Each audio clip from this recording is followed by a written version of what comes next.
Well, what we've got here, we've got an Eastwood. Oh my God, I don't know the brand. Eastwood. Eastwood.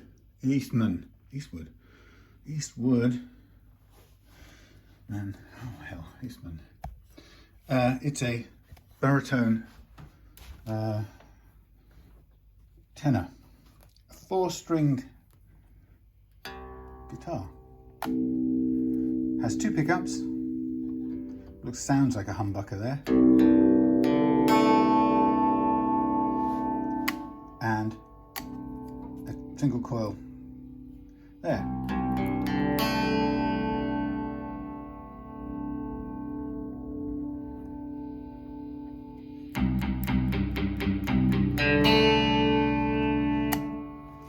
Now,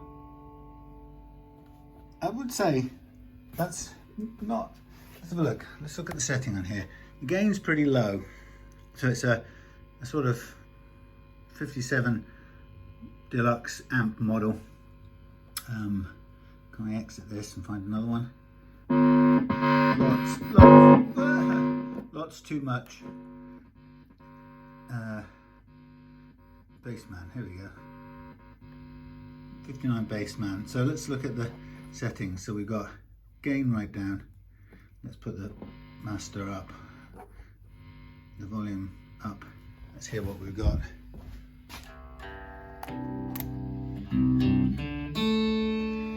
So, what is true is it has a hum with both pickups switched off, but the truth is you're never going to use it with both switched off. I mean, you might stand there on stage.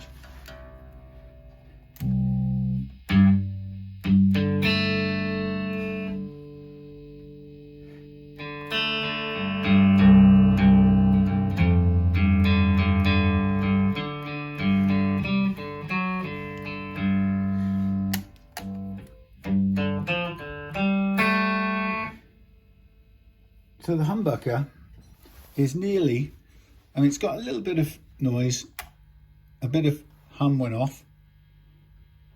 It increased a little bit as I become part of the antenna. Single coil.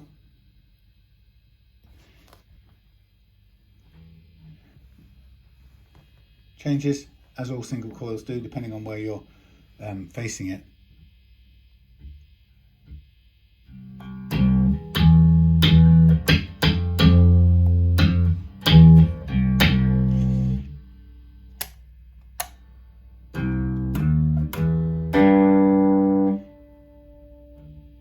I'd say the humbucker is just a tiny bit quieter than the single coil.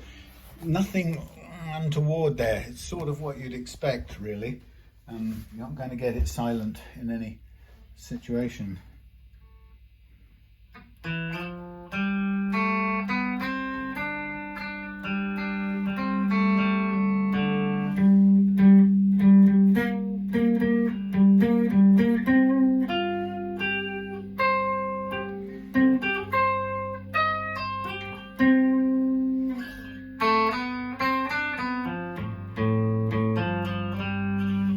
No idea how you play one of these.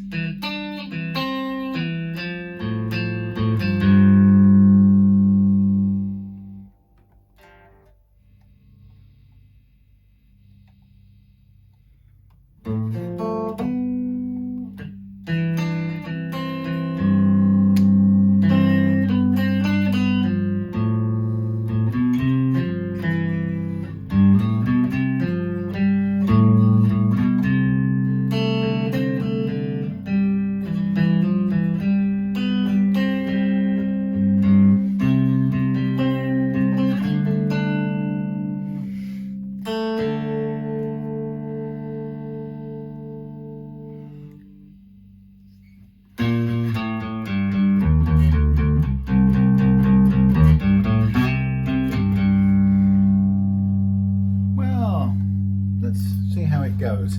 So, what do we have here? This is called a Warren Ellis series, and it's a baritone tenor.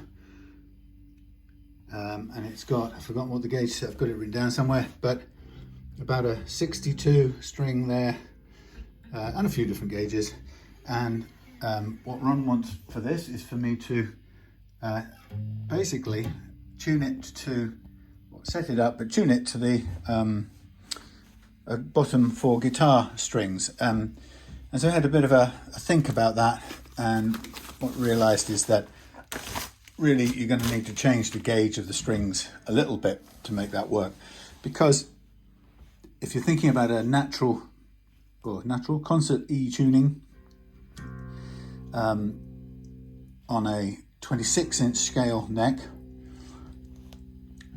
you can leave this like it is, but that's tuned down to a C below E. Sorry, C above E. And so if we were going to tighten that up, we'd end up with very tight strings. So I think the way I looked at this is I went and worked it all out in my head after plenty of thinking about it. By the way, just it's October, but that's a pretty night going down out there. Yeah, I thought about it a bit and tried to work it out, and came up with a set of strings I thought would fit it. And then of course on the Eastwood site it had Eastman. Oh my god, that's got me annoyed now. I haven't got an email to check. It actually gave a suggested listing, so I bought those in as individual strings from Ernie Ball. And what it means is they're a bit smaller to begin with than the strings that are on here at the moment, and that's because we're tuning up, and we're going to obviously tighten those strings considerably. So we've got a full set there, and stupidly I managed not to order a second one of the 48, but what I'll do is I'm going to just measure one of these and use one of these as the sacrificial string. So get me into the mode of this one. Okay, 42, we could work with that one. It would be just about right. This one is, like we saw, was 62. This one's 42. Yeah, so we could use 42 instead of 48. It's not a perfect match, but it would be better than a poke in the eye. So this jack is loose already. That's not good. How about that? What a silly thing. So I'm just going to get my special tool out, and while we're here I'm going to show you what I do. Since it's a surface mounted thingy, you should be able to see it. Well, maybe I'll do that, and I'll follow with the mirror so I know what I'm doing. Right. Yeah, so not great out of the box, loose. So what I'm going to do is I'm going to put this down, and it's called the gripper, I think this one is called, and as you'll see it's basically it locks in the counterclockwise direction and holds the jack in place, and all I just need to be able to do is get it to connect up, and then I hold the whole thing in place while I turn this one round, but it's a little bit fiddly. It might be better if I had the exact what do you call the thing? There you go. Then you turn forward and it's tightened. Yeah, the proper spanner, but I've not got a lot in the way of spanners, and that one isn't the right one either. So yeah, I've got, maybe this one might be the right one, probably not again. Maybe, no, it's not a good one. Anyway, somewhere you might have one that fits. That's probably one, but I can't get the thing inside, so that isn't going to work. Has to be a thing that goes over, has to have a hole in it that I have to get the tool through. So anyway, I can't find it, but that's done, it's tightened up. So what we're going to do is we're going to treat this a bit like an ordinary guitar, even though I don't know how to play it or what to do with it. So I'm going to take the strings off a moment, going to change this one over onto the bass side, and then we're going to tune it up to pitch. And I'm trying to think of a good way to do it. I'll use my tuner for starters.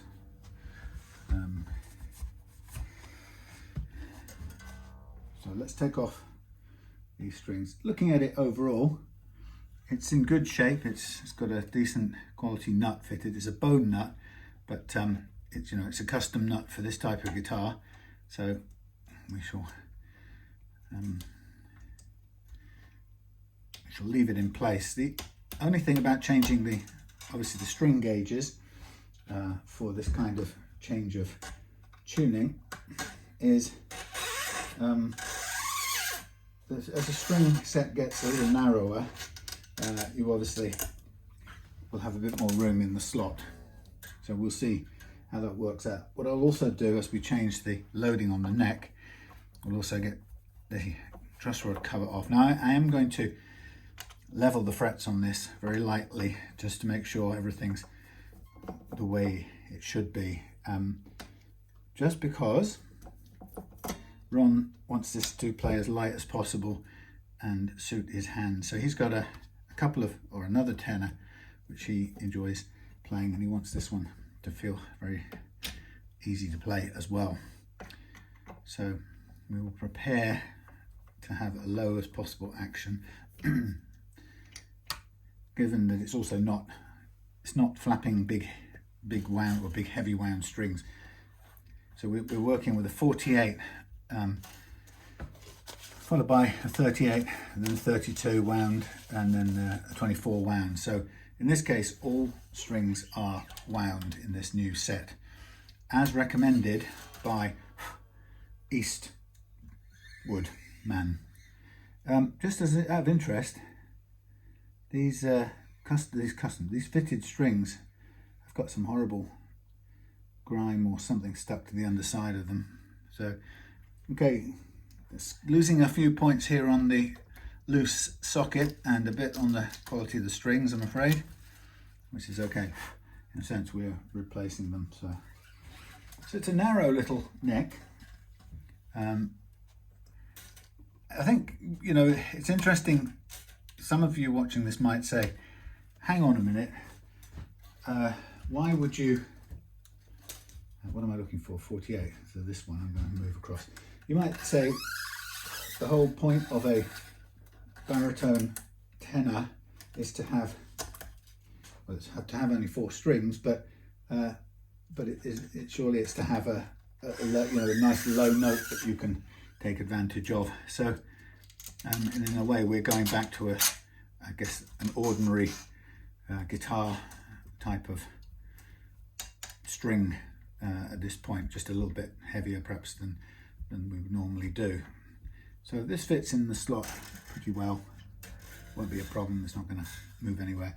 Because the neck is obviously not under much load, it's a very flexible neck, so I can see straight away there's no gap at all at this point in time on the first fret. Now this may turn out to be a problem if I load all the strings up and we still don't have any gap. It may be that the cut of the nut is specific and sensitive to exactly the gauge of strings that come on this guitar, and but it does have a recommendation that you can fit a set of strings tuned to normal guitar tuning. So what I'm going to do is, I'm just in sort of preparation, I'm just going to do my usual thing of marking off the frets ready to do any leveling. So while I'm putting on new sacrificial strings of the right gauge, what I want to do is load the neck and set it up for Ron in the best curve, the best relief curve possible for the gauge of strings that we're putting on here and for the tuning he's having it on. Now, of course, if that changes again and he wants to go back to the supplied tuning, the low C and so on, then obviously he may have to reconsider reconsider the nut, for example, if it needed changing or if it goes heavier or whatever. But right now, since Eastwood Eastman recommended this particular set of strings, or this gauge, this combination of strings I should say, I think we'll be all right. Should have no problem, and it should put enough relief into the neck to play well. So I'm just let's use the electronic thing, shall we? So these are sacrificial strings bought at the correct gauge, but specifically for using and throwing away, which is always what I would prefer to do. I don't want to use strings for doing any setup, especially fret leveling, and then send the guitar out with the strings fitted. So we're going to go to normal tuning. It's interesting, I don't have any reference guitars here at the moment, I don't think. So I'll have to trust. I got my tuning fork, which should give me a reliable reference note. On the A, since we're using the same guitar tuning, we're not an octave lower or anything. It's not a bass.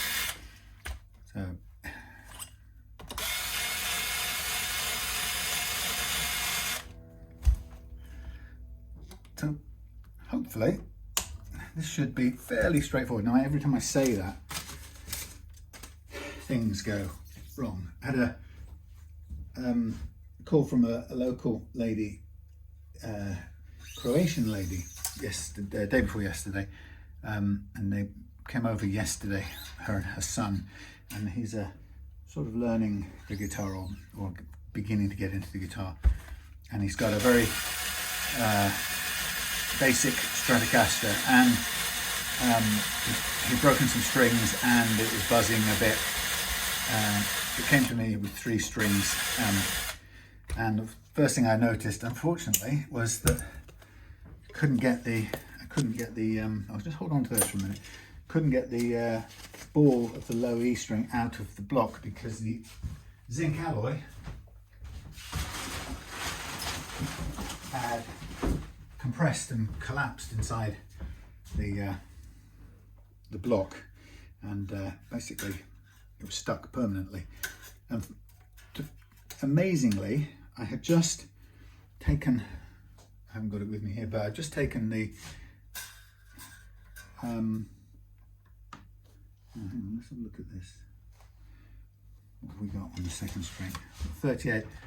We should have 42 and 38, if I'm right. 42, 38, that's right. Yeah, so amazingly, luckily, I had just taken an old bridge with exactly the same spacing off the Yamaha RGX.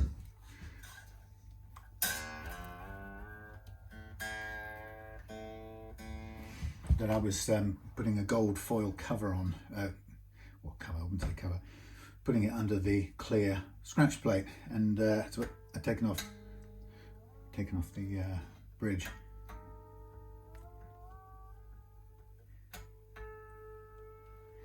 And thrown it in the bin. So as they turned up and I realised this thing was broken, either the lad wasn't going to have a guitar to play, or I managed to go in the bin, dig it out, clean it off and put it in place, and it worked perfectly well. Hey. Okay, so we now have the custom set of strings on, tuned to bottom half of normal.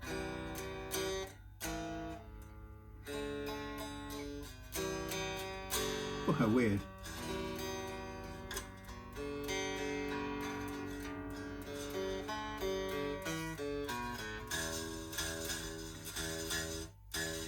Now this has a bit of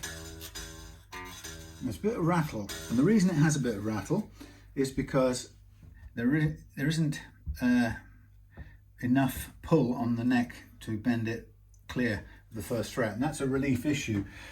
So mercifully we shall take hold of the a 4mm hex key, and let's have just a little look down here. It's actually looking fairly flat, so I'm going to remove some relief out of this neck and see if we open that gap up a little bit more.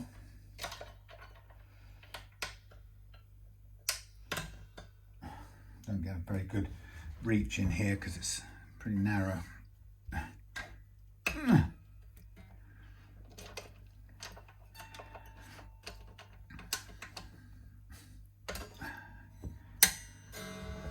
Obviously the tuning will go akimbo. Okay, we've got some clearance there, but now we're going to have to find out how much exactly we need for this guitar.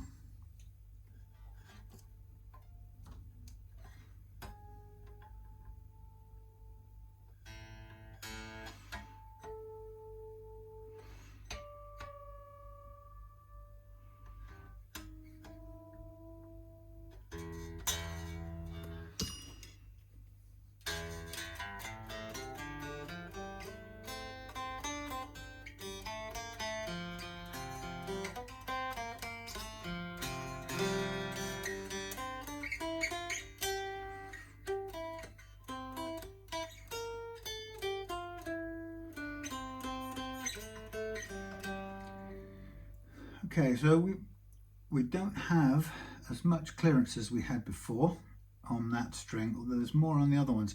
So this may be to do with the fact that it's sitting lower in the slot because of its size, which is a bit odd because it technically shouldn't sit any lower. The other one should, unless the sides of the slot were gripping the other one, this should be sitting at the same bottom position, and it clearly isn't.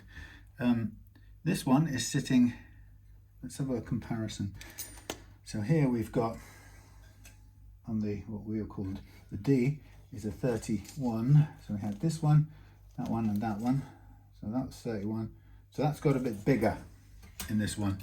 Recommended by the site. So that one's a bit bigger, and the argument could be that that one's failing to sit right down at the bottom of the slot.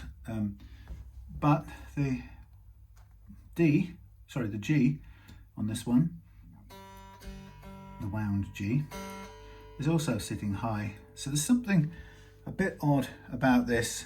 So that leaves me with a question about what do we do with it? Because we don't have a baritone nut in the world. Playing, I mean, the action is probably just about guitar level action, or possibly a little less, which is maybe a bit marginal for a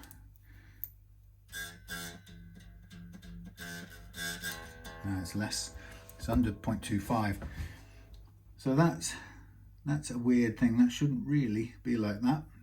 There's no logical reason why a thinner string should end up sitting any lower, unless the original string that was in here wasn't sitting all the way at the bottom, and judging by this, it wasn't. It's actually too tight. So that's not what you'd want to find, Eastman, right?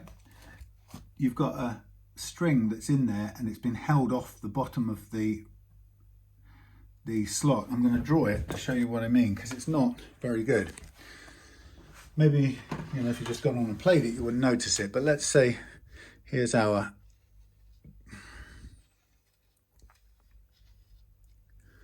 something like that, right? There's our nut. And what we should expect is, with the original size strings, you would expect the 62 to sit in there like that, and that should be a straight up width. It shouldn't be pinching. It should sit on the bottom there, the 62. Consequently, the next one should sit there, and so on and so on. But the key thing is that the string must sit on the bottom of the nut slot. Now, if we were to replace this with a different sized string in the same hole, whatever we might call it, socket thing, all right, let's say we went a smaller gauge, you know, as I would, let's say it's like that, you would expect it to sit at the bottom, right? And that's what the smaller string now, the 42 that I'm temporarily using as a bass string in this one, it's sitting where a string should sit. It's right at the bottom, and it's telling us that actually that slot generally is too low. And actually what was happening before with the original string is the reason it seemed the right amount off the first fret is the original string was jammed like that. You see? And that seemed fine, so they just propped it on there. It seemed to be all right over the first fret, job's done. If you would have pulled it really hard, it eventually probably would have jammed into there, or it certainly would have caught in there where you were trying to tune. But having put a smaller string in, we've now discovered, in fact, the truth about the thing is that the bottom of the slot is actually too low. So, which means I have to build it up, or I have to shim it. It's probably easier to shim it, but then I have to recut the other ones a bit more. And we have to then go to a workable height. Now that's not fantastic. If I could do some close-ups, you could probably see that the slot is too low. But you could also probably see in a minute, I was trying to see if I can show you, that the original string doesn't fit in. Let's see if I can get some sort of close-up of this. It may be very difficult. Certainly not to get low enough to see it.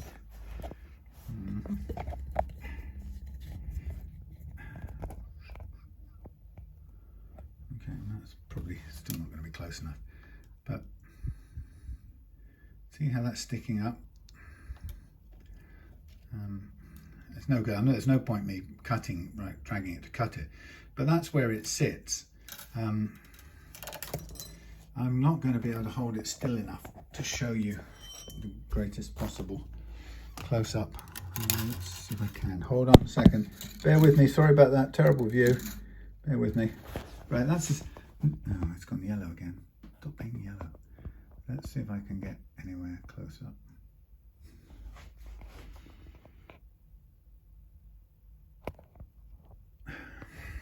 That's as close as you can get. That is about as close as I can get, and it looks pretty high up. I can't actually see the where it's standing up. I wonder if I can find a way to make it stand out so you can see what's going on. No, that pen doesn't go far enough. Let's try and put some of this in the bottom. That doesn't go far enough. Maybe it will sink into the bottom.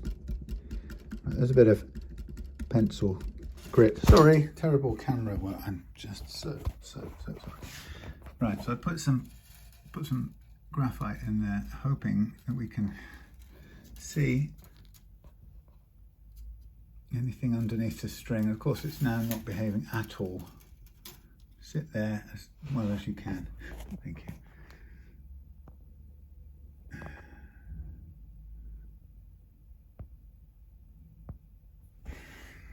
Trying to get back.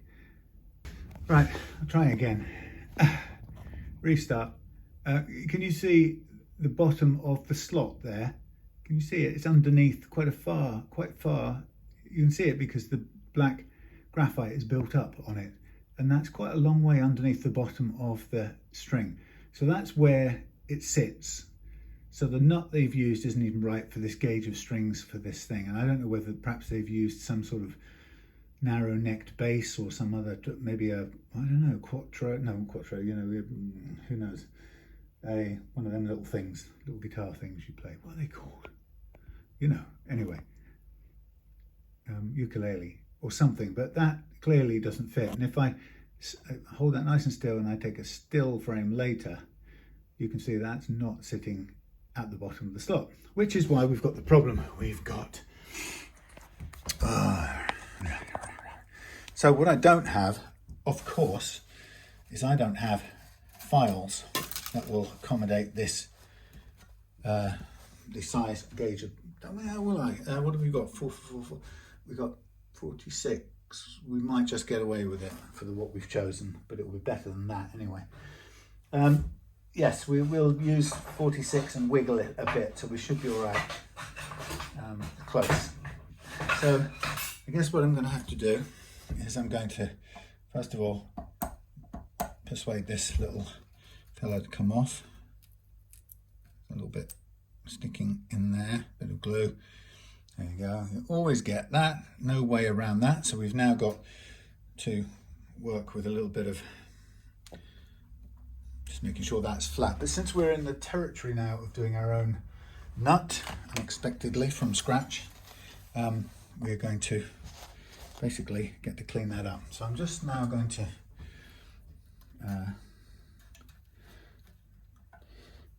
get these strings off to one side, out the way. Okay, so did I say it was the typical thing? Oh, it's going to be nice and straightforward. No, it isn't. So we've got a load of glue on there. That's another bad Eastwood Eastman wood. Not great. Too much glue, okay, but let us attempt to gently scrape some of it away so it's as clear as possible.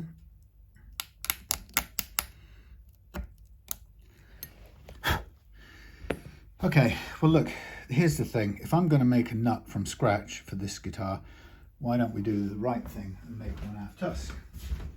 Because I have some blanks here, great big chunks of tusk, and technically I could make two out of one of these. Just about, yes. Look at that. I should probably get two out of there. It's the right thickness and everything to start with. So let's get this out. Yeah, I mean, why not? If we're going to cut down to our own size.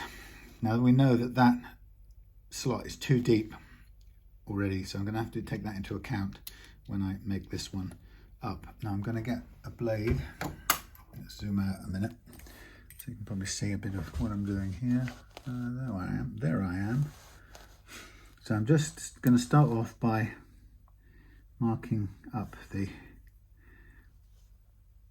extent of the size of this thing. Now I think realistically I'm not going to ever get two out of here, so shouldn't be attempting that. No, not even if I wanted two out of two of this same kind of nut, so it doesn't matter. We don't want to over cook it. So what we'll do is we'll get a straight edge and we'll mark off a cut with a bit of margin for excess, like so. Okay, so what we're going to get is we're going to get a single block like this. We've got a size to bring it down to. It can be it's got a bit of leeway in terms of that, but if we mark up, let's take a measurements of the actual original, just to be on the safe side.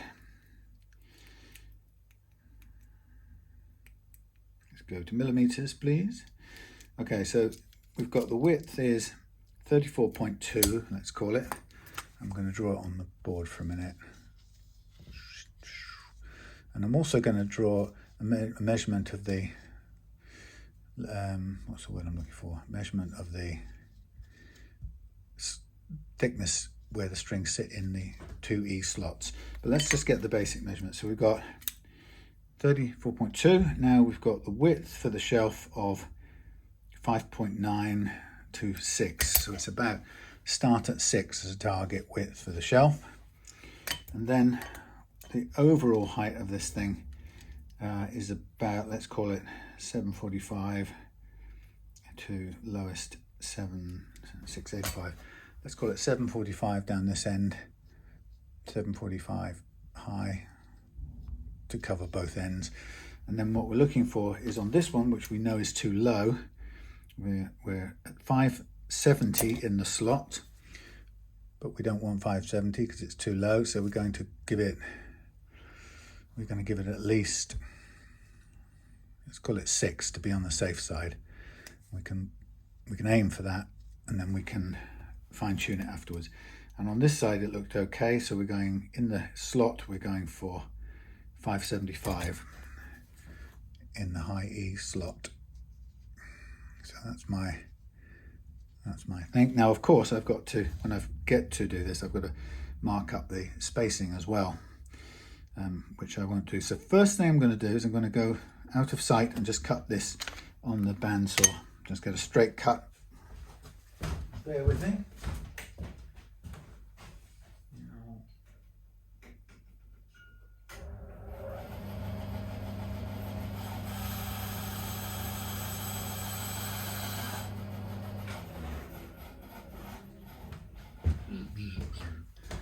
Cut on the bandsaw.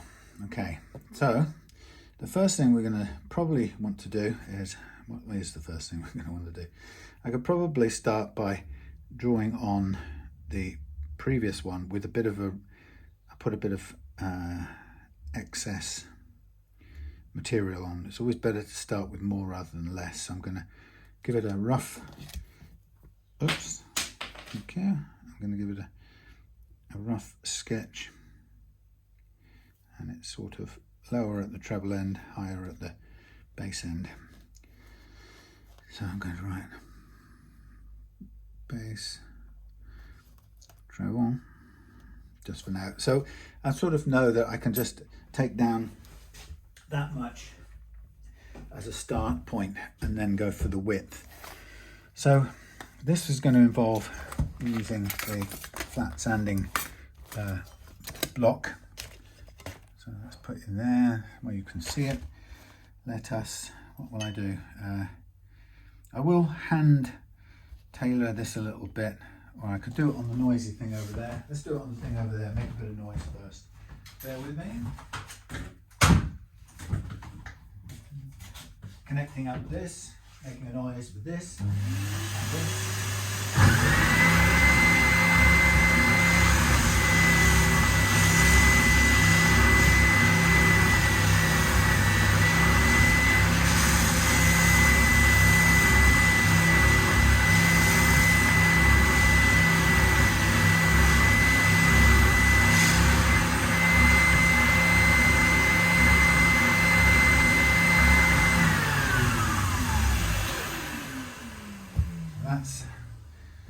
Cut it down a bit to size. No, it's still too big.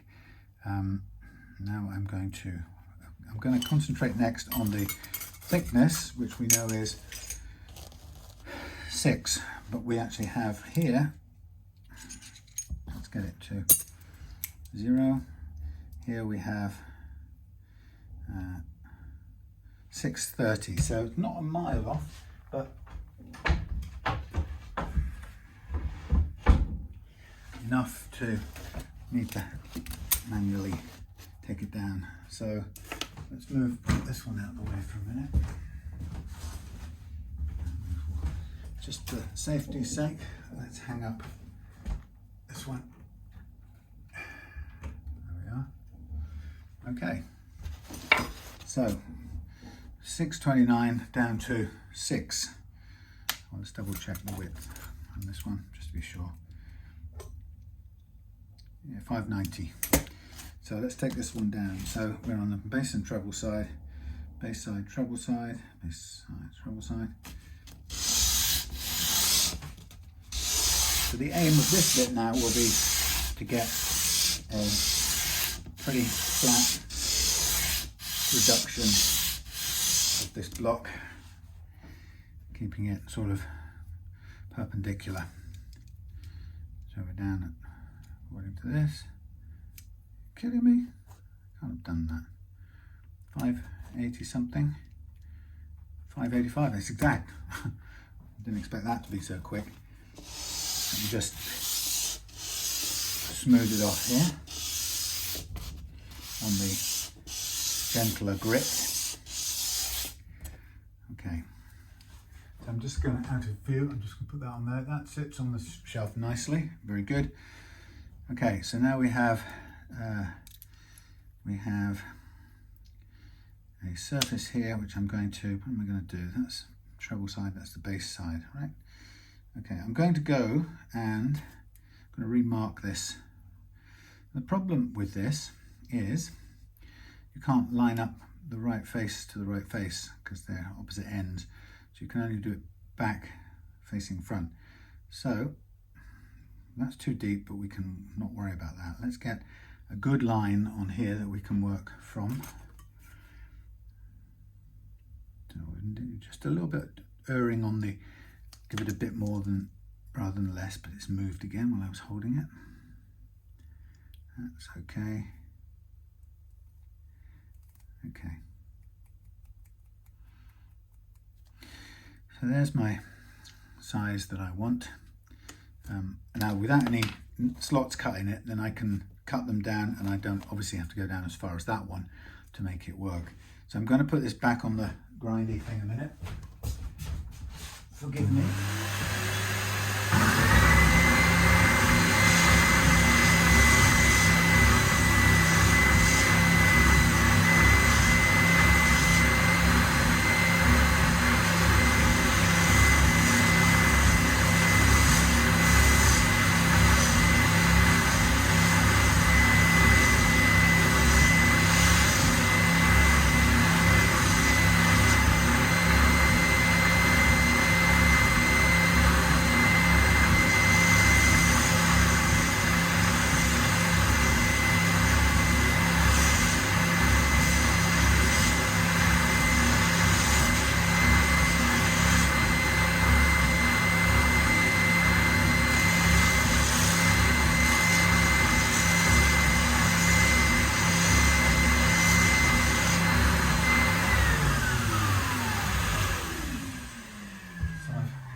hand rounded it so it's got the same shape roughly.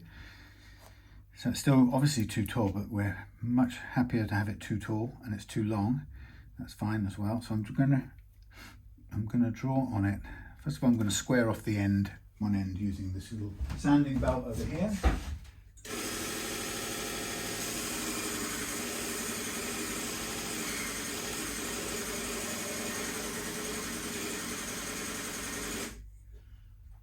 Close enough, yeah, near enough. That's still too long. I need a bit more force than that.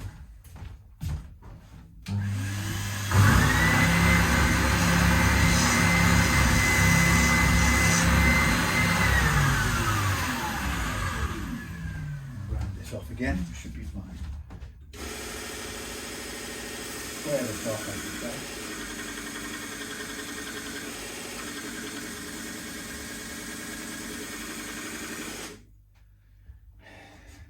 Close for now. Okay, so there's our thing. Again, a fraction wide. We can tweak that up in a minute. We're on the chunky side there. That's too tall still, that's okay.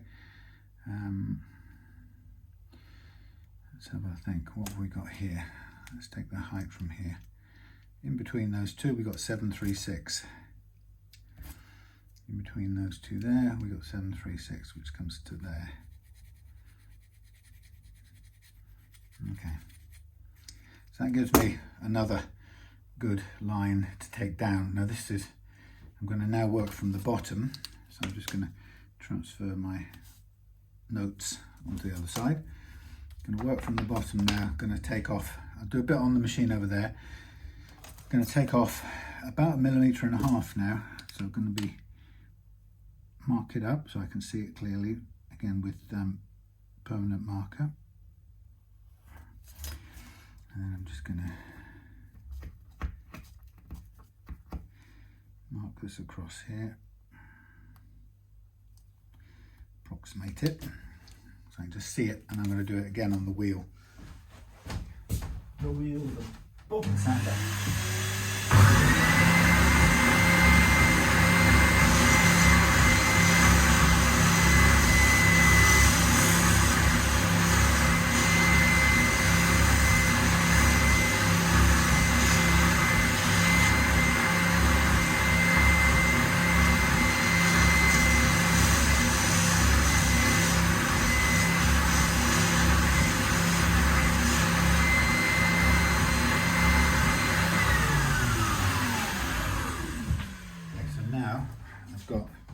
To hand sand this to flat.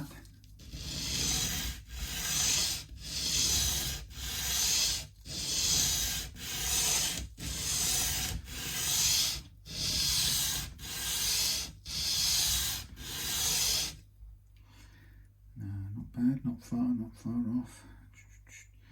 Some to go. A bit heavier, need a bit more off the treble end.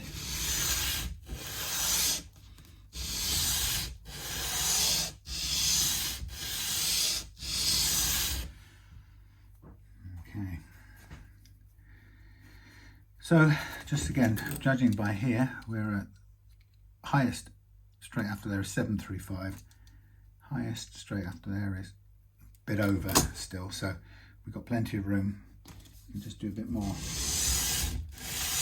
sanding to make sure we've got the right height and the square perpendicular right angled bottom, which is what we need. Okay, so it's a slow business of getting to the nut you want. So it's getting down towards the right size, still a little bit too long. We'll take a bit more off the end of there in a minute. And when we get them exactly the same length, then I will transfer across the position of the the markings for the slots, and we kind of have an idea of the size we need. So I can see that's a couple of mils off. Now that's not going to be so easy off that end, so I'm going to just nip a bit off this end here.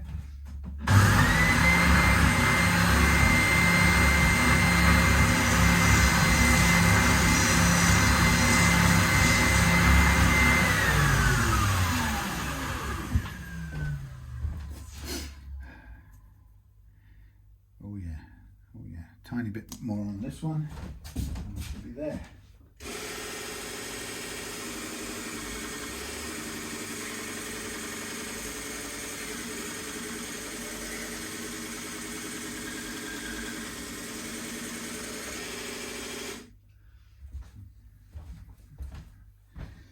Okay, yeah, better. Still a fraction of a millimetre. It's running out of bite, that one over there. The belt's at it, but we're nearly there, so it's almost the same. Almost the same. And I put it on here and have a sort of feel of one end versus the other. Actually, it looks pretty good right where it is. Okay. Just going to look at the front to back thickness. That's good. Obviously, I'm going to need to just tidy up the shelf on here to make sure there's no more bits of glued wood sticking out, but that should be absolutely fine when we tidy that up. So what I'm looking for is on the treble side, I'm going to want a slot that comes down to 575 from the bottom. So if I put that in there and go 570, let's call it. We're going to need the same on the treble side from here, so it's going to come down to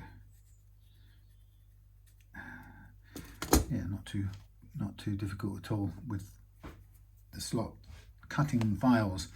Right, so now the fun part comes to transferring across this thing.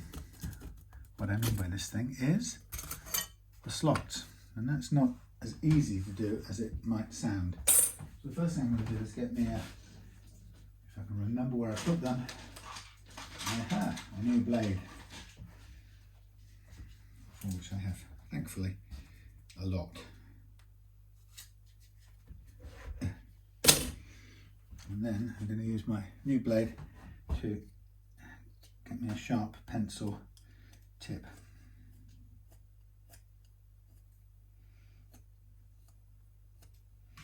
Now, I don't have files that exactly match, not that I ever use files that exactly match the gauges of the strings.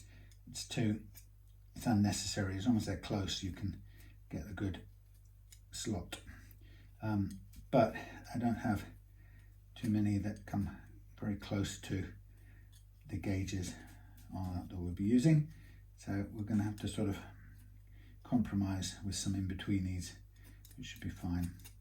So I'm just going to hopefully make this a little bit sharp. Right.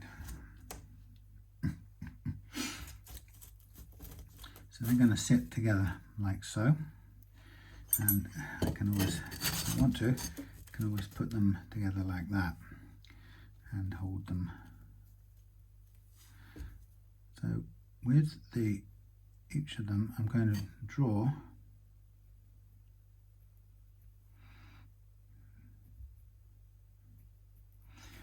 the extent of how wide the slots are, so we can have a sort of sense of the middle part of it. And now what we want to do is probably go and put it in a vise over there, but I might be able to do it with this one here. I just want to hold it in one place and be ready to mark up the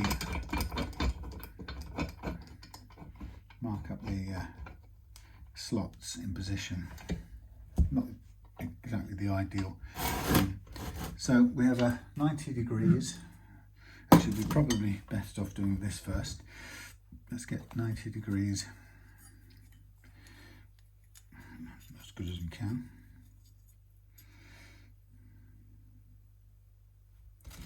The aim will be to get the line down the middle of these. Now, it's not easy to do at all, actually.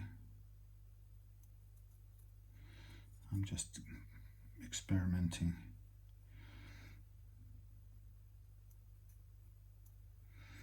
Not far off.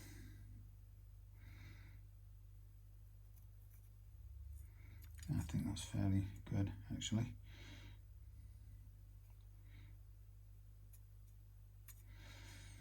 I would say that's pretty well halfway in each of them.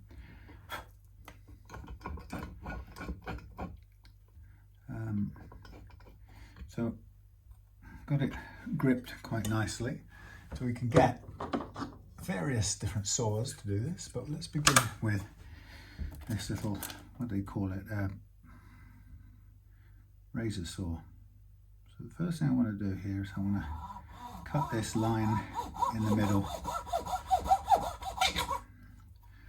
There's my start point, and then there's my next one. I've slightly adjusted that off the line as drawn because I could see it was just a fraction off center. Pretty good.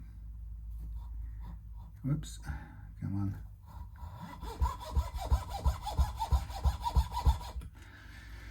Okay, so I've got the 4 spaces. That's going to be base. Let's just double check the spacing as good as it can be.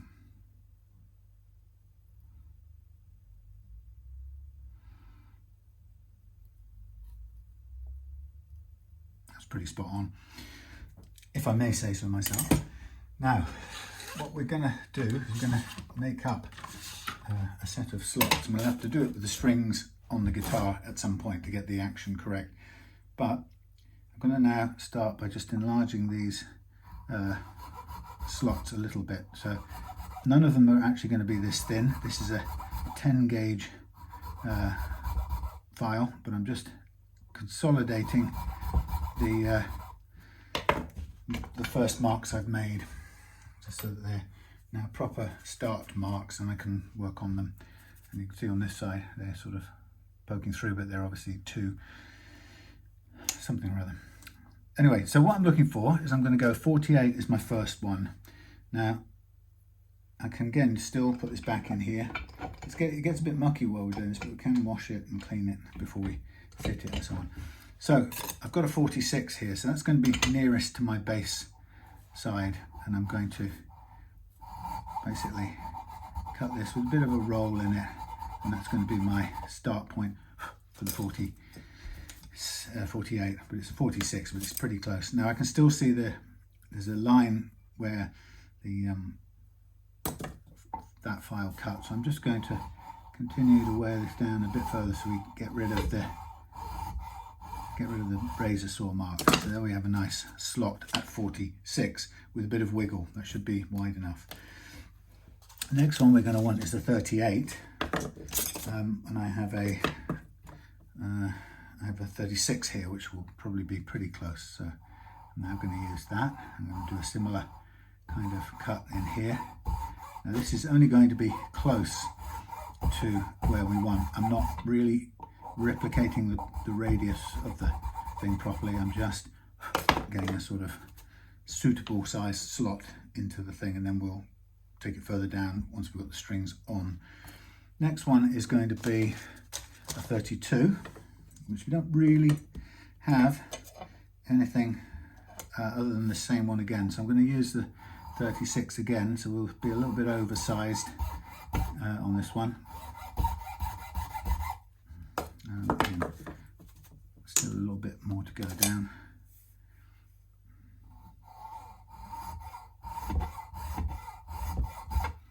Okay, and then the last one is going to be 24, so we use the 26 off here, which is close, but not perfect, but close.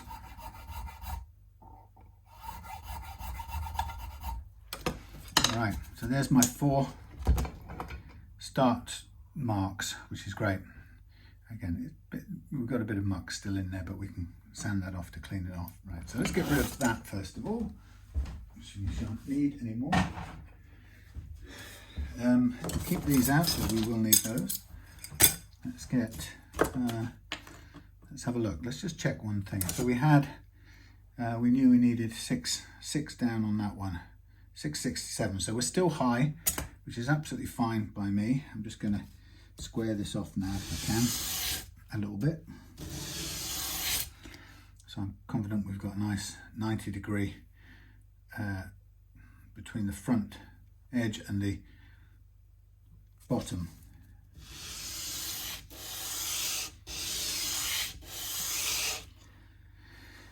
Okay, so we got a 6, conservative 6 on the bass one, and we've got 664, that's great, and then we've got 575 and we've got 640.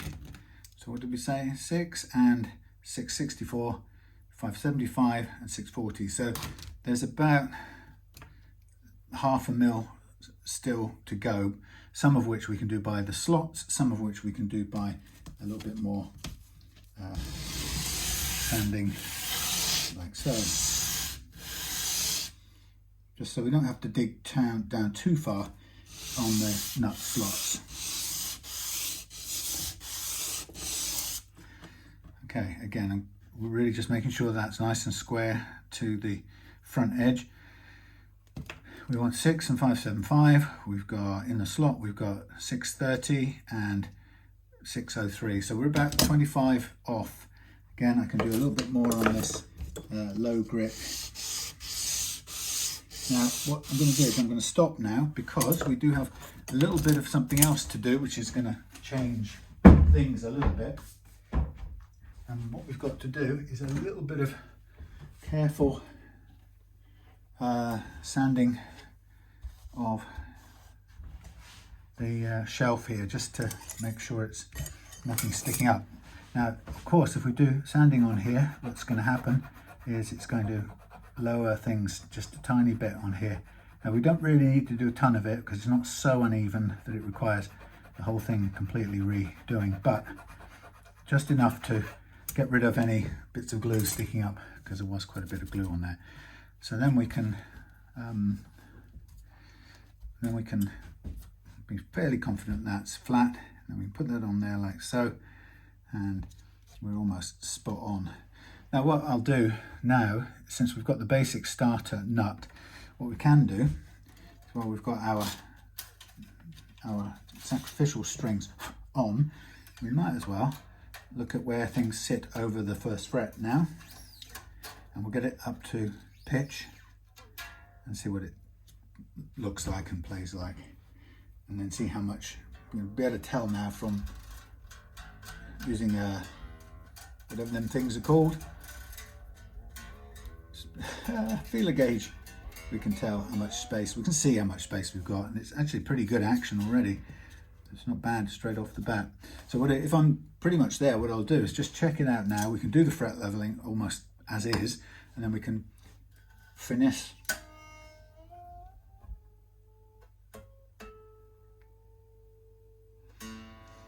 the nut shape afterwards.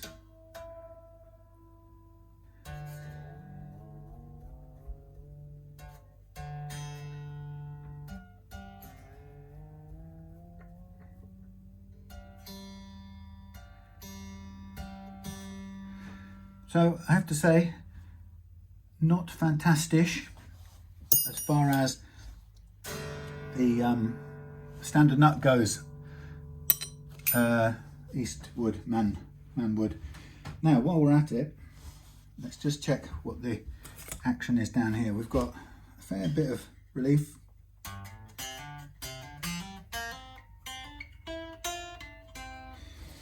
We're playing on an action which is obviously, well, not obviously, it's set higher, quite a bit higher than an electric, but there's no reason why it should be. So I'm going to put it under challenge, put it under test if you like, and we'll take it down to a more electric guitar-y style action. So stand by your man. Let's do it and see what it plays like first. And if it's a dog's dinner, we'll come back up a bit. Let's go for a good 150. 150? Actually, it's a bit high. Let's go for what it's currently at. 125. And a tiny bit extra. 125 and a whisker. There we are.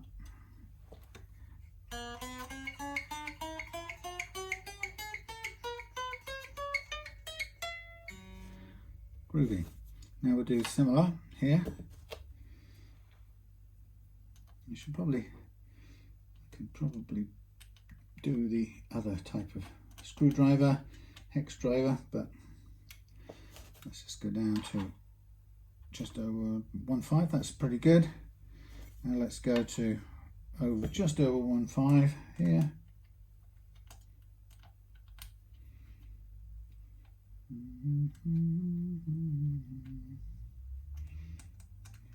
Where is it? 1.5. Come on, down you go. Let's take this down a bit. Very scientific. A bit. Sorry, you can't see very good well from here. We're going 1.5, 1.75. That's too high. We're going to go a bit further to 1.5. Come along. Terrible view. Overhead view. Quick. Right, 1.5. There we are. There we are. There we are. There we are. Something like that. Let's have a look. Okay, 125, 13,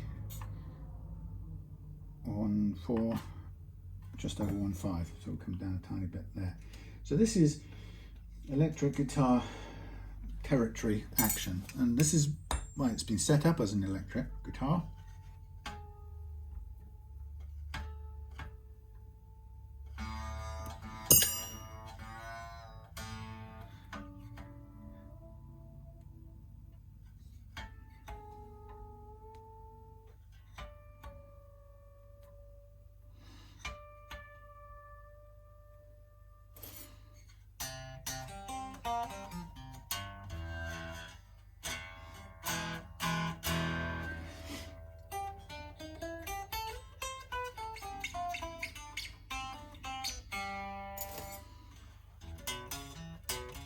A little bit of rattle slap, I would say, on the bass strings, but that's probably to be expected. So let's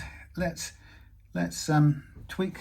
We've got the actions there where I want them. Let's check and tweak the first fret action, see where we are. So let's go for a slightly heavier first fret action of 0.4 to be on the safe side. Where 0.4 is gone? Have I lost it? There it is. Let's see what we've got. Right, so we're over on all of them, that's fine. Let's do these two first. Let's get a little bit of a support under here.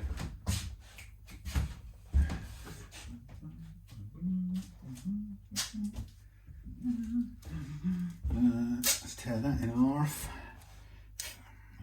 Put that there like so. Let's put that there like so. Something like that.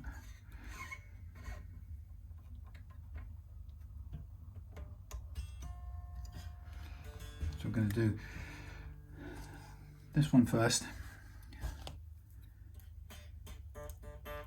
Not far off, but what I'm just going to use the opportunity now is to just oh, I've forgotten which one this is now. We had 24, we had 32, so we were doing 36. We're just going to make this one lean, make sure it leans backwards the right amount. That's the important bit, which I didn't do in the vise. So I'm going to cut a little backwards deliberately. And actually what would be good to do, is a useful thing to do, is mark up the slot with some pencil, and then you can, I don't know how well you can see this, then you can cut back inwards, cut backwards, and you can see as the pencil is removed, you can see when you're coming towards the front of the nut. So we want a slope altogether, that's the important thing. And I also want a little bit of reduction of the overall height, but I want it mainly to, I'm concentrating more on going backwards. So what I can then do is put this in the slot and give it a test. I'd say that's still off a little bit. I'm going to do a bit more. So this is why I like to have new strings, because afterwards, because it's putting stress on the strings, pulling them in and out and so on. So important thing is this comes up a slope and launches off a nice clean start point on the front edge of the nut, and that's what I'm aiming to get here whilst tilting it backwards a bit. So there's a little bit of some back, some down, but mainly back. And we get to here.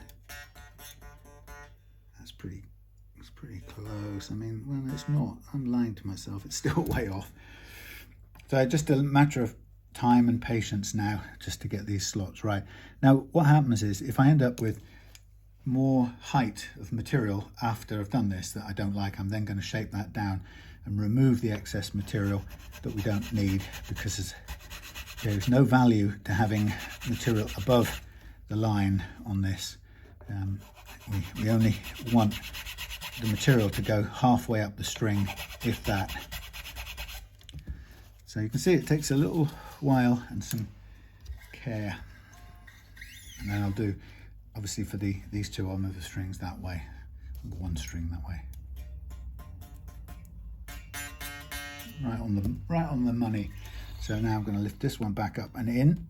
Again, it's under a lot of pressure, so we have to be sort of lift it with two fingers, or else you get sore fingers. Okay, so this one will be quite a bit over, but it's also, I can tell it's also needs to cut backwards. So this one is going to be the 24, and we've got the 26 to do this one with, which is close enough. But like I say, I want to be going backwards, cutting with this to create a slope first of all. So that's my primary concern. So I'm cutting down and backwards, obviously watching out that I'm doing that but without running into the material here, but I've got the guard there, if you like, as a precaution. So now I'm coming towards the front to get myself a bit of a deeper cut, because we know we can go down a little bit. Drop that back in. The note's improved because it's now going over a nice firm pivot point. It was too flat before, which is what you'd expect when you make it from scratch in a vise, as I was doing, as I did. So again, we're going to concentrate on backwards and down, give it tons of clearance away so that the string comes up there and launches neatly, cleanly off the front edge. And again, what I can see is there's too much material there for my liking. So once I've got it to the right height, all the slots, then I'll take the nut off because it's still not glued down. We'll take the nut off and reshape this, or I'll remove the excess material from above the strings wherever it is, and then we'll reshape it off nicely. So it's nice to be able to follow the graphite and see when we end up removing some height, but it's right at the last minute. That's when we take the height down a tiny bit. So it's, I think that's pretty good. I think I'll stay there. So the same thing happens on this side. We'll make a little protective strip.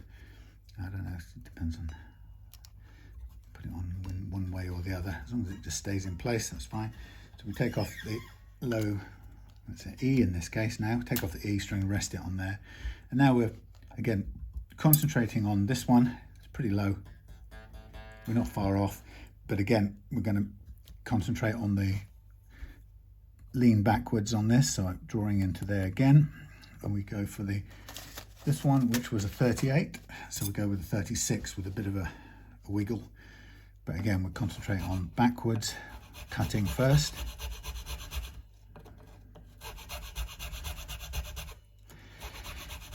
So the question is, for me, is would this guitar have accepted that gauge of string as recommended by Eastwood? I'm sorry, I can't remember. I've got a complete frazzle, brain fuzz. The question is, would the supplied nut have worked with the gauge that they recommended to use it in this E tuning? And actually, I don't think it would have, because of the problem we've encountered. So I think that's a bit of a shame, I've got to say, to the makers of the Clint Eastman wood, which is another little not so gooder. So we'll do a tiny bit more on here. Again, disciplined and follow the same routine so we can see what we're doing and never get caught out. Now, one of the obvious reasons I don't want to get caught out is you can already see how much time and care I've spent making this new nut to spec for this. So I don't want to start and go through it all again. That's pretty good. I like. Now this now sits right in the place where it should sit. And we're not a million miles off. So now I'm going to just shove that over that side, paint up the slot. And remember, this one we're using the 46, but we need a bit of wiggle because we should be on 48 really. So again, I'm concentrating to begin with on a straight line, but taking this slot downhill at the back. And of course it's going to cut towards the front, and the graphite's moving as we get, the slope comes closer to the front, but that's fine. I just want to bring it down slowly.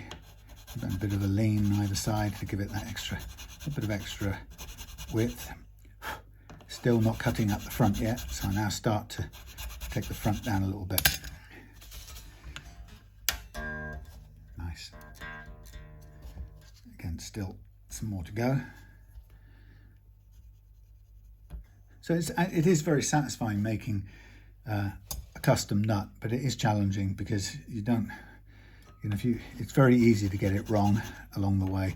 And I guess, you get it wrong less often. The more you do it, the more experience you gain in it. Obviously, it's like anything.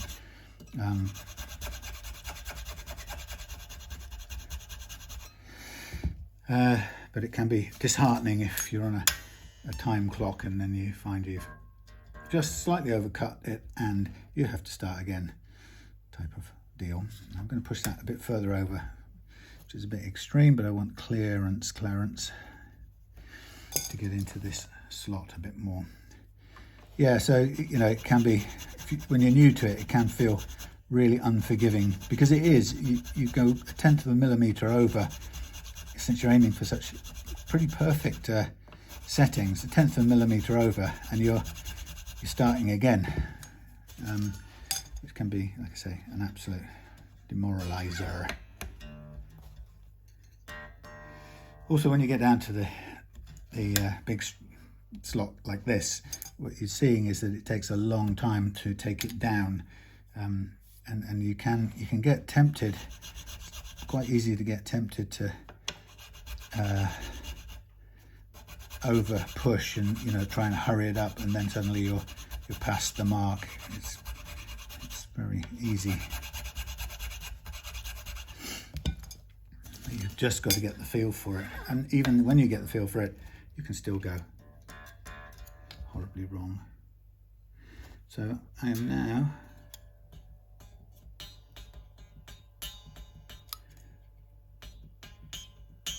40. I'm now close to that. Now when we put some glue on the underside of here, a little bit of glue, it's not going to be so much that it changes the height in any significant way. That's the important thing. Now I'm going to try and get a bit of extra depth.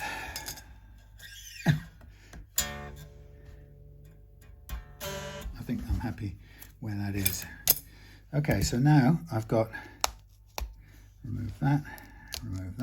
A bit dusty, but that's fine.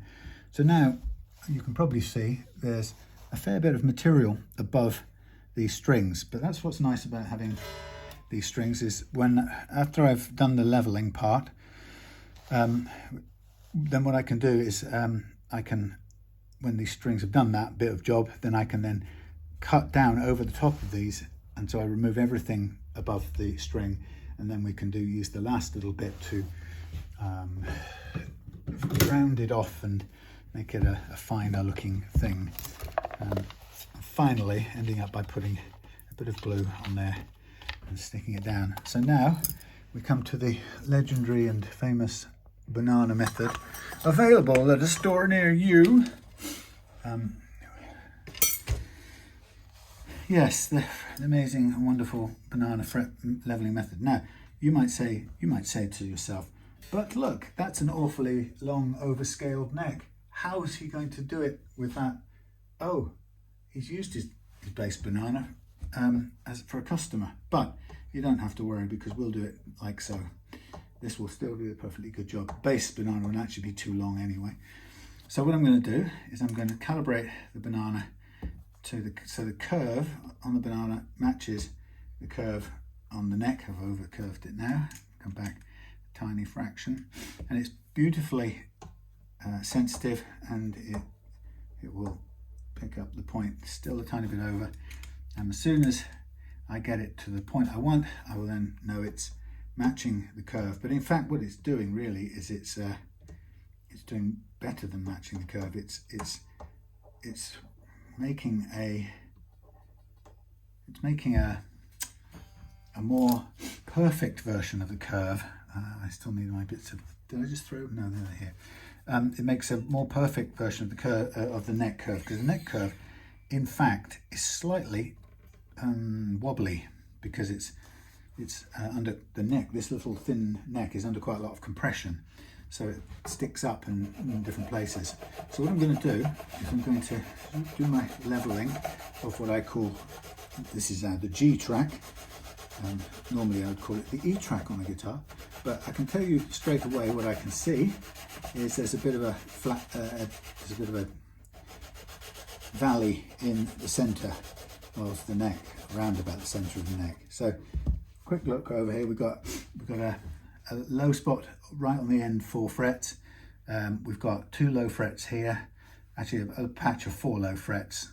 That one just touching, but 5, 7 and 8 are all low.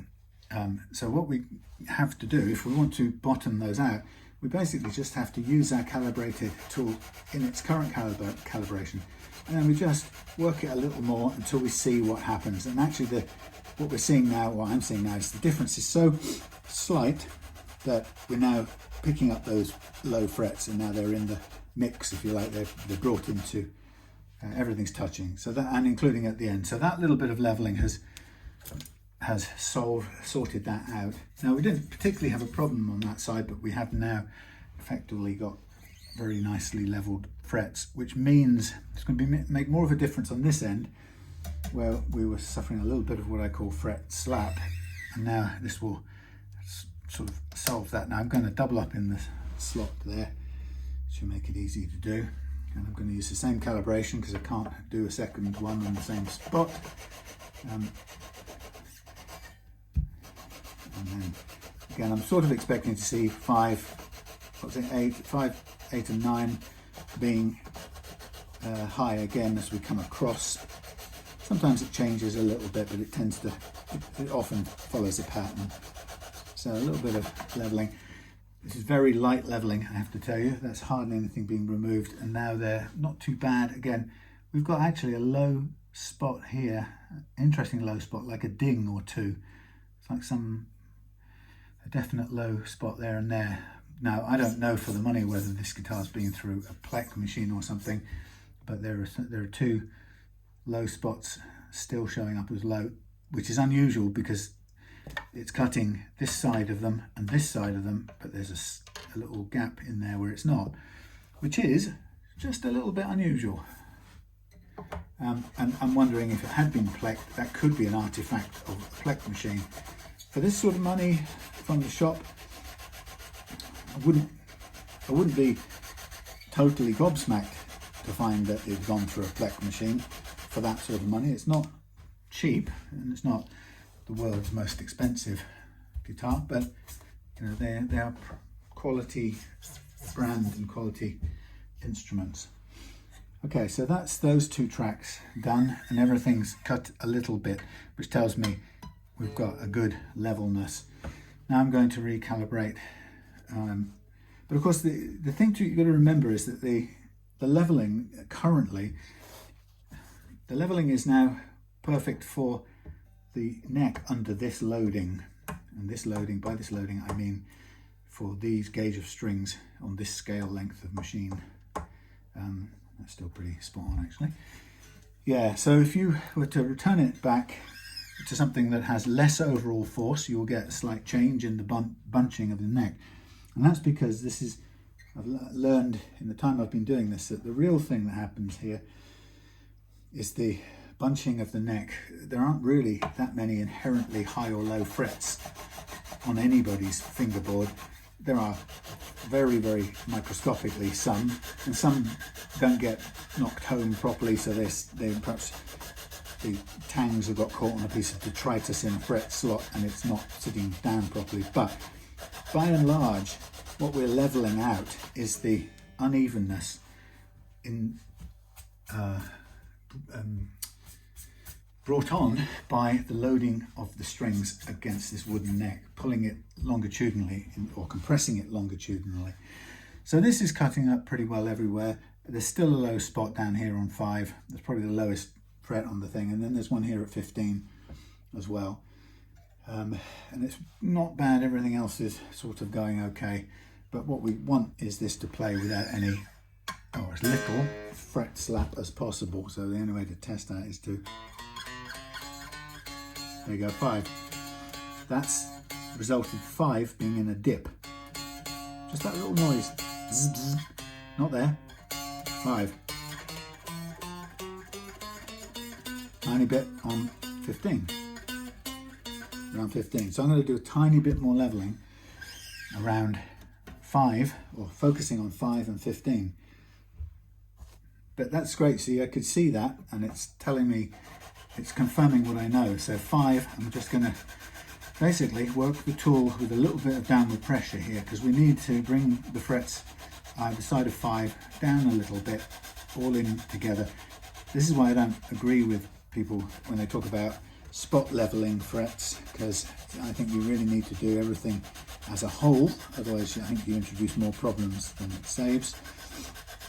So I'm just putting a little bit more pressure on. And what I'm saying actually is, 13, 14, 15 is actually low, and that's why 16 is buzzing, or the string fretted on 15 is causing that bit of zizz, as I would call it. But I won't be too harsh on this, because we have set it to an action it wasn't designed for, which is a low electric guitar action. Better. Still a little tiny frizzle. Better. Still a tiny frizzle, but not unlivable with. But we know why it's there, because 5 is low. Now I'm going to calibrate for the low E, as it's called on this baritone, not quite tenor, not quite baritone guitar. I'll call it now. It's a long scale electric guitar, a long scale lead guitar or something like that. Okay, and again we're pretty much still on the good calibration, which is fine. So now I'm going to pull this off to one side, but I'm going to put my little bit of protective Gorilla tape under there, and then we're going to now very gently level this to try and ease up that fret slap we had before as a result of the low fret on 5. And that's usually what I find is that the compression of the neck creates a series of hills and valleys, and the valleys are what give you your fret slap, particularly on the wound fatter strings, the lower strings. And to alleviate that fret slap, you either have to raise your action, which people obviously prefer not to do, if they can. You either raise your action to overcome it, or you level it in this way with this technique. And what it does is it effectively snips off the high peaks of the frets that were getting in the way of the string spinning. So it's not a single high fret problem. It's the clusters of hills and valleys that creates the problem.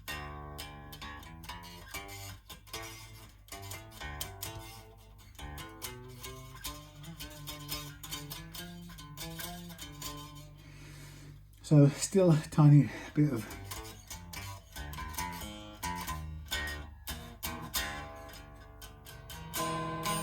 I've lost our tuning, but I won't worry about that. It may be teaching us that bang on 1.5 may be a fraction too low for this scale. I'll do a tiny bit more leveling on the low E track, but we may have to reconsider a tiny tad. This is new territory. I don't know what this should take as an ideal. Evidently, it's going to, it may not be as happy as a standard electric guitar because it's got a series of thicker strings. 48 is a heavier gauge than I normally work with, but still shouldn't be a problem with any electric guitar. They're built for that gauge of strings. But it's a thicker string, it's going to spin more and move more, and it's going to move more because it's thicker, possibly slightly less because it's a longer scale by ½ an inch. But whoops, my rubber thing isn't going to help. So I think that's as much as I'm going to do with the leveling. What I'm now going to do is just see what its limits are.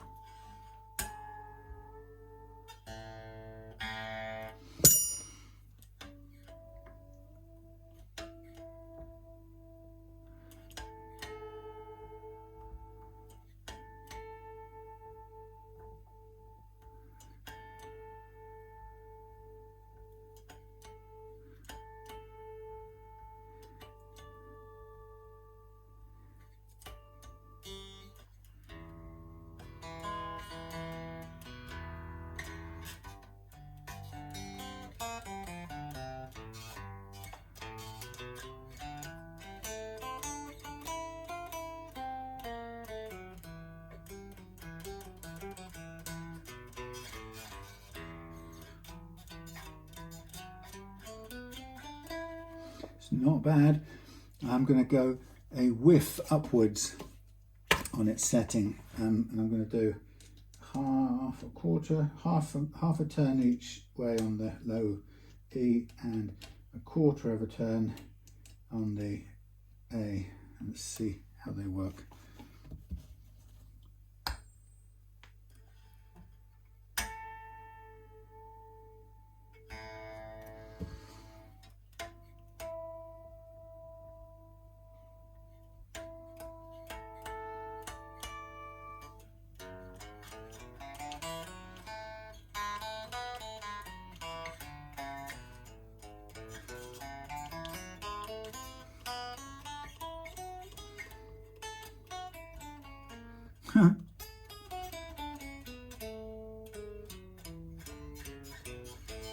Not bad. Gonna leave him there. What I'm going to do now, before I do the fret polishing and all of that stuff, I'm going to do two things. I'm going to just check the intonation. Although we're changing strings again, they're going to be very similar, so it won't be that much different. So I just want to make sure everything's vaguely near being in the right place. We've changed the string gauges a little bit, so it may be that throws the intonation setting a tiny bit, but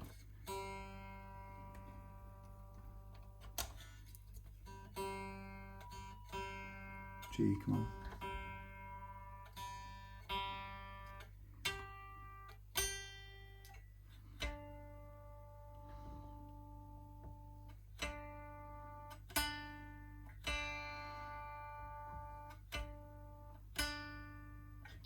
Close.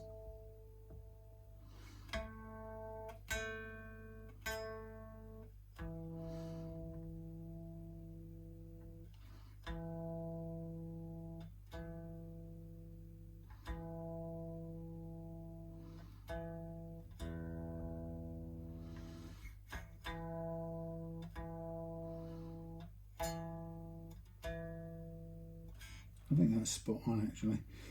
It's in the pattern you'd expect it to be. Yep, G back, D forward slightly. Yep, that's good. Happy with that. Put that there for a second. Put that there. Okay, so I'll get this out of the way. And the next thing I want to do is turn that off. Next thing I want to do is to take down the nut. So basically the stuff that we don't need to keep above the yonder strings. So in a way, I've already got a nice shape, so it seems a bit of an odd thing to do to get stuck in attacking this, but we don't need all of this excess material. So what I'm going to do is I'm going to just start by taking away everything above what we need. And remember, this isn't glued in yet, but that doesn't really make any difference at this point. So, you know, it's obvious that eventually I'm going to end up cutting the strings with the sandpaper. But for now, we can still keep going until we're down at the correct, roughly the correct level.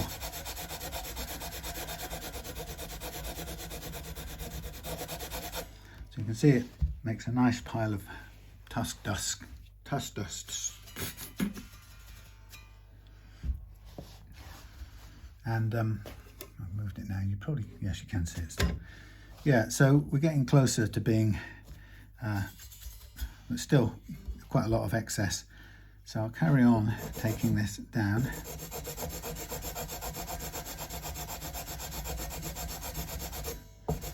And then once I've done that, I'll take the strings off. We'll throw them away. They'll have done their service as sacrificial strings. And then we can just make the rest of the nut smoothed off to meet everything else. We could go a little bit lower still, but it's not really essential as long as we've got the majority of the unnecessary material off.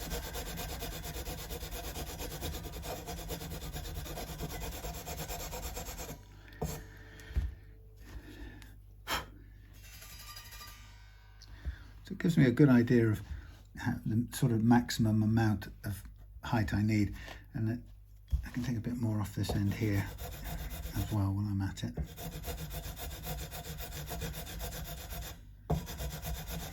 And then we'll also round off the very ends as well.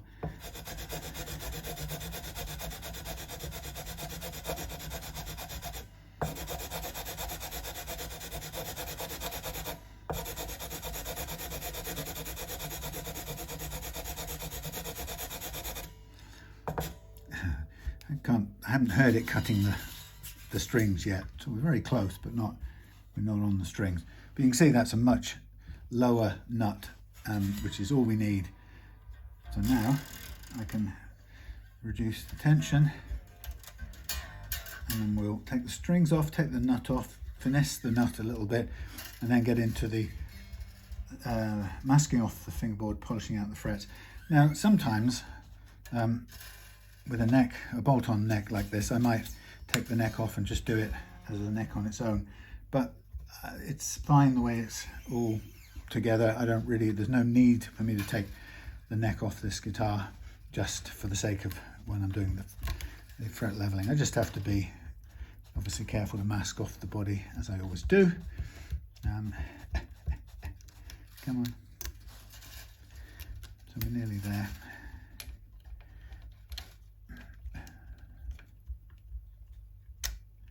Okay, so as you can see, out comes the nut, and it's a bit now straight edge, but we can now round this off and basically smooth it out, get a bit of a finer grit on here as well, and that will be just fine. It will do us a great job.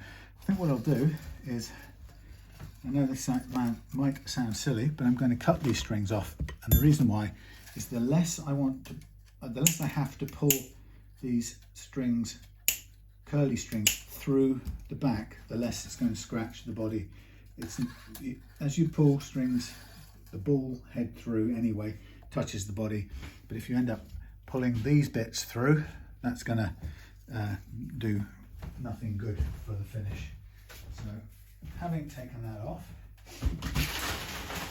having got the nut thankfully to where I wanted it to be, now I'm going to just move this. I'm going to get rid of my fret leveling stuff. My nut files are done because everything's at the right place. Get that out of the way. Get the hammer and this out of the way. Get my leveling beam back up on its king size magnet. Get that out of the way. Out of the way. Out of the way. And we'll get those chunky strings and the nut blank packet out of the way. Yeah, so bad nut, Eastwood man, bad nut man, Eastwood man. Yeah, man, Eastwood man. Right. Anyway, we've replaced bone with tusk now, and that's much better in my book. Okay, so dusty. So the things I want to do is, first of all, I want to just take the sharp edge off this. No need for a sharp edge right there, which is cool. And then we're going to round off a few things by hand, and then let's find the right bit of, hello, sandpaper, where are you? Here you are, probably. So, I don't know what you can see anymore. Oh, you can see right there. So, I'm going to round off, first of all, this part of the nut anyway, and this part of the nut, because we don't need a square, sharp edge on any of those things, which will only make it feel crappy to the touch. So there's my initial roundings off. Getting this sort of smoothed out is a little bit difficult. We could put it back in a vise. We could stick it back into the, what do you call it? Put it in the actual guitar. This is now not actually, it's not flat. It's got a bit of a radius curve into it, obviously. So I'm trying to just sand it off a bit. And then what we could do is take it over to the belt and just put a bit of a curve into the back of it. If I'm nervous about that, if I don't want to put it anywhere near a machine, I can do a similar thing like so. And I'm on the safe side of the thing. And if I don't like that, I can grab it this way and sort of rub some curve into it, and then like so. It's probably a safer way than doing something on the wheel after having put all of this effort into it. So it's not easy, but as long as it's smooth, it doesn't have to be perfect, but you know, you sort of get it smoothed out some degree so it isn't, you know, completely sharp thing. You can do it like a bit like this. Hold it and rock it a bit and roll it over. So I find these kinds of things much easier to do by hand and eye than by machine, unless I use the machine if I need to get rid of a lot of material in a hurry, sort of doing the heavy lifting sort of stuff. So that's starting to look a lot smoother all round. It's lost its sharp edges, still got a bit of writing on it here and there, which I can pretty easily make disappear by just giving it a little rub down here, and our treble and bass should vanish pretty much. A little rub there so any burrs come off. So that's looking pretty good as compared to the original. Practically the same length, everything's looking good. And if you're in the mood and you want to go another grit lower, that was 380 or something, then you can come to, well, that's 1,000, that's too flimsy. What we can get is a bit of 240. So a bit of 240 grit. See if I can zoom out here. Yeah, a bit of 240 grit. And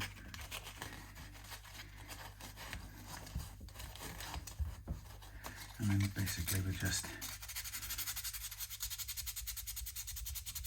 give it a smooth down.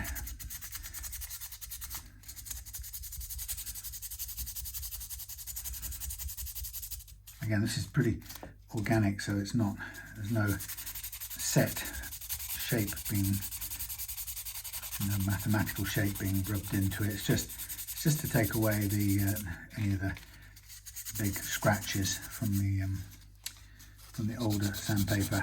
And as long as we leave the slot intact, that's not a bad looking replacement nut, and we know it's exactly the right height for our purpose. So I'm going to put that on the side here, ready for a bit later on. And now the fun part is we get into the recrowning first of all. I'll just lay that down there. So we'll get our pen for marking up, and this part of the deal is to take the frets that we put a very small flat spot on top of in our quest to make them even, and get rid of the fret slap and any low spots that are going to get in the way of us having the chosen low action. So at this point now I'm going to just mark up the frets again, and we're going to use a file called the fret crowning file to round off any flat spots. This doesn't take any more material downwards, so the level that we've already set with our leveling file or our leveling process is still the same level. It's going to stay the same, providing we round off these frets but leave the thinnest possible line of marker pen over the top, and that's how we make sure that we know we haven't reduced the height of the fret any. We've just rounded it off to get rid of the flat spot. We'll go all the way through all of these. Most of them require hardly any touch. You'll see particularly around 4 is quite hit on because 5 was low, so 4 gets a bit of a beating, and so will 6 probably, in order to make recover 5 from its position in a ditch. 5 probably doesn't need hardly any, a bit on the bass side, and that's all. 6 needs a bit more because it had to sacrifice itself a little bit to rescue 5, and onwards. I'm probably going to find, as with all of these, a bit more, tiny bit more to round off on the bass side of things, where you almost always do a little bit more leveling because of the way that the bigger strings, the wound fatter strings, move more. So you have to do a little bit harder work on the leveling if you want a low action. And this is all within limits, of course, because there's a point beyond which it won't pay you any dividends to do that. So we've given this its lowest possible setting, lightest possible playing setting, given the recommended strings suggested by Eastwood. And Go on the last few frets here. And what I'll do after that is I'll probably go off camera, recharge. I'm running out of, I've been caught running out of batteries on this thing recently. I'll switch off. I'll basically mask or cut some new masking tape, which I need to do. I'll mask off the whole fingerboard. I'll do the sanding and polishing and come back at the end of that, ready to put on the new strings and test play. So there we go. So it just saves me talking to you through the boring stuff and you sitting through the boring stuff, because it is a bit dreary, fret polishing and cutting bits of paper. So what I'll do is I'll get me a thing that goes over there, that comes down here, that goes in there. I'm still missing one of my marker pens, but that's okay. Oh, there it is. Right, so I'm going to get a bit of nice rag, get me some, what's this stuff called, naphtha, and I'm just going to give it a little quick wipe down. We're going to sand over the whole lot of it anyway, but it just lets me, it'll help me get rid of anything that will stop the masking tape sticking to the fingerboard, because we want it to stick to the fingerboard so it protects it while we do the polishing. Now at this point I'm still not putting the nut on yet. I'll wait until I've done all the polishing, sanding and polishing. So that will be, I'll hang this up now. I'll see you in a minute when I've done the sanding and polishing out. Here we go, here we go, here we go. Video, video, video. Oh, there we are. Polished. Everything shined up, cleaned up. Oh, let's put a little wheel on the fingerboard prior to, where's it gone? Where has it gone? Where has it? Oh, there it is. Yeah, put a little bit of oil on. I've put the nut on, a little bit of glue, a little bit of oil on the fingerboard. And we get the strings on up to the same pitch, and they will pull the same curve back into the neck that we had before. So, whoops, so the setup should be exactly right for where we want it. In other words, the beauty of leveling frets the way I did is that they're leveled for a particular playing action for a particular gauge of strings. So as long as you put that gauge of string back on, and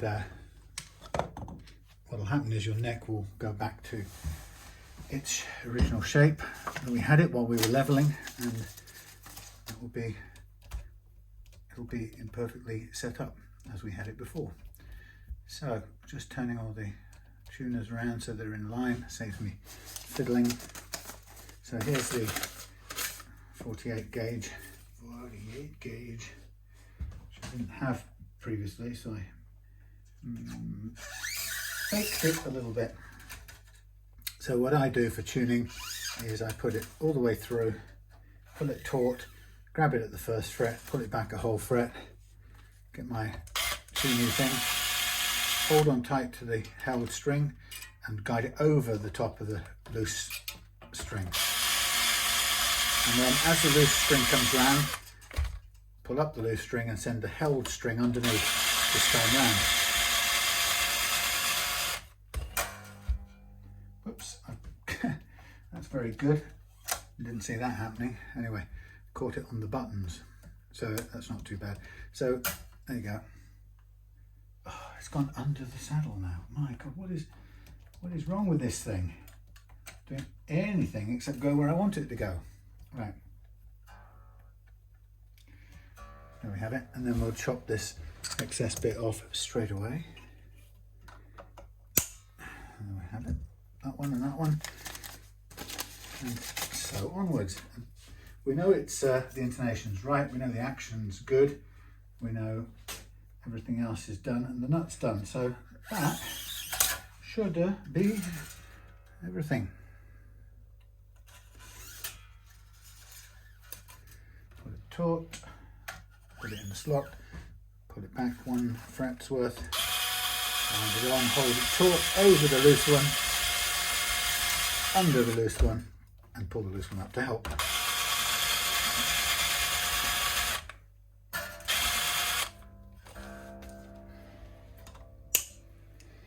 Snip.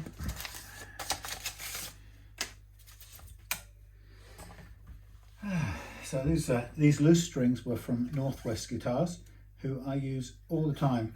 Kevin at Northwest Guitars, I have to say, I recommend him highly.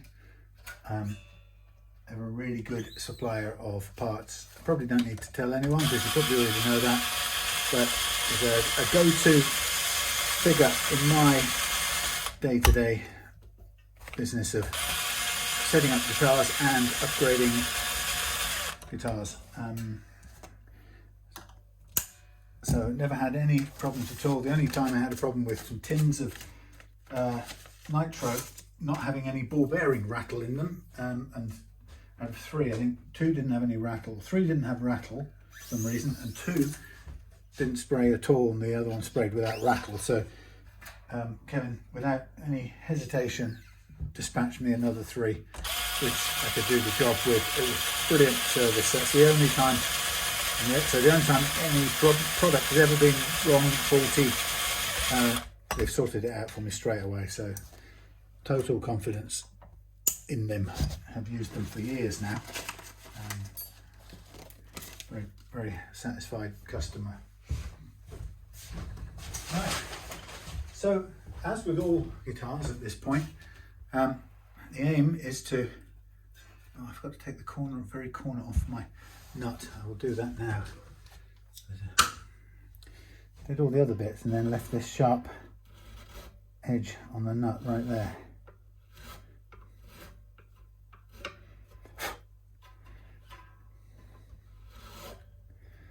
There we go. Got the safe edge here on the file, so it's not doing any harm. I'm just taking off the sharp bits. There we go.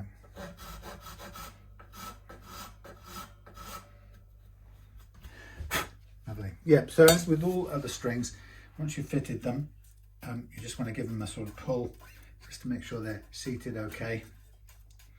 And then the first thing we want to do is tune them up to pitch. And once you tune them to pitch, then we'll do some stretching. And so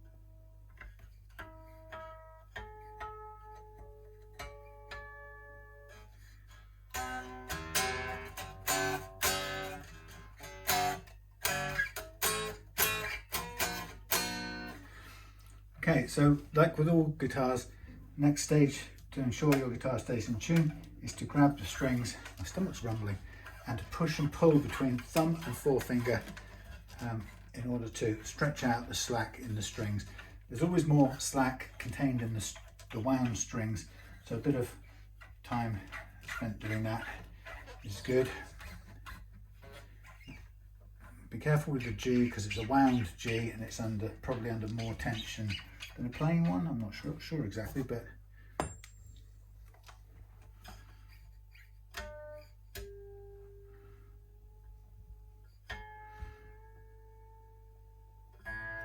so the detuning, slack that will come out of its own accord if you don't manually detune, stretch it out. Got a trapped nerve in my finger. Yeah.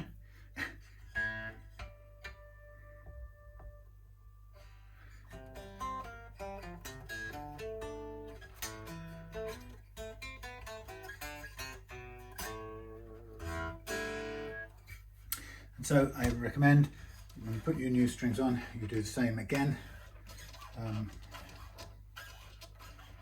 48, 38, 32, 24, wound, all wound. You could try a, I suppose you could try a plain string. It wouldn't be 24 plain. That would be a different size, probably smaller size. But 4 wound ones on this.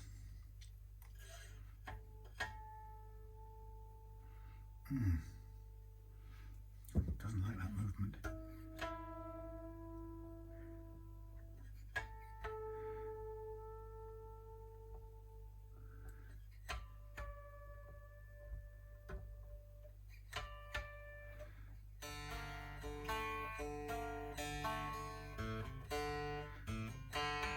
Oh, yeah, what's that?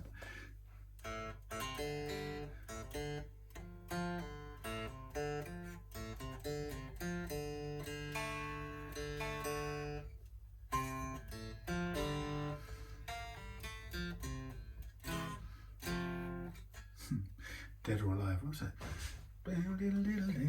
Nah, anyway. That's buzzing because it's hitting the polythene. Do take that off when you get it. Ron, don't leave it on. It's just going to get in the way.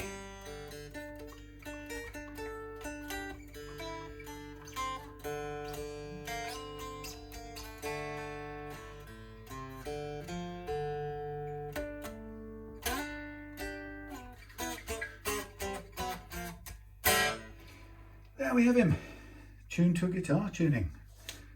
Yeah, so ultimately, last kind of quick conclusions. Oh, I've got to put the cover on. Not good, Eastwood. Not good, loose. Not good, string sitting up and not actually sitting at the bottom of yonder slot. Not good.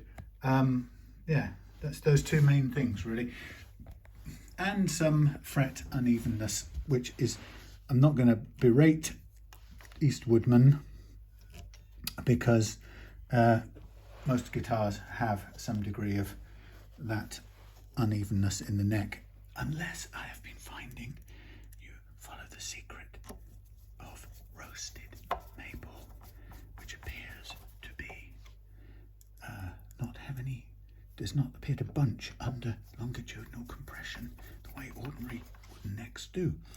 So it's a stiffer wood and it doesn't have the same hills and valleys, which means it tends to be easier to set up and probably play from the outset.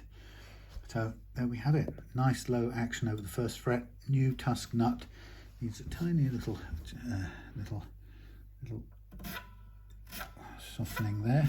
New tusk nut, custom made, and set up with a lower action. But nice, very good. Yes, good looking thing. Light as a feather actually. It claims it's made of alder, which is very light if it is. But anyway, whoops, you didn't see that because my terrible camera work prevented it. So there we have it. A quick gratuitous look down. 4 tuners, 4 strings, custom nut, tusk, which is much better than bone anyway. Nice low first fret actions there on all strings. Frets leveled, precision leveled, all the way down, polished out and everything. Fretboard oiled, loose jack sorted out, everything else working okay. Nothing else needs sorting. Obviously I also adjusted the truss rod to give it a tiny bit more relief. So there we have it. Thank you very much for watching. Ron, hopefully I'll get this in the, well actually I'll pack it tomorrow night and book the courier tomorrow night. So it'll be on its way to you for Thursday morning. So thanks for watching. See you again soon.